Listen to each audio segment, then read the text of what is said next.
AR முருகதாஸோடைய இயக்கத்தில் இளைய தளபதி விஜய் சமந்தாலா நடிச்சிருக்கிற படம் தான் கத்தி.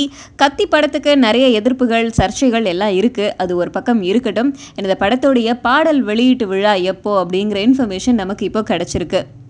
ஈராஸ் நிறுவனம், இந்த ஈராஸ் நிறுவனம் வந்து மாற்றான், கோச்சடையான் இந்த மாதிரியான படங்களை வெளியிட்டு இருந்தாங்க. அண்ட் இப்போ கத்தி படத்துடைய பாடலை வந்து அவங்க அதிக விலை கொடுத்து வாங்கியிருக்காங்க.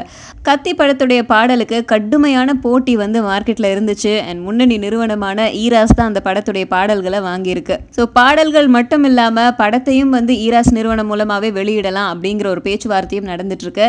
இதெல்லாம் ஒரு பக்கம் இருக்கட்டும். பாடல் ரிலீஸ் எப்போ அப்படின்னு கேட்டால் வர்ற 18ஆம் தேதி, அதாவது இந்த மாதம் 18ஆம் தேதி கத்தி படத்தோடைய பாடல்கள் வெளியீட்டு விழா நடக்க போகுது. இந்த விஷயத்தை யார் அறிவிச்சிருக்கா அப்படின்னு பார்த்தா ஈராஸ் நிறுவனத்தோட சவுத் மேனேஜரான சௌந்தர்யா ரஜினிகாந்த்.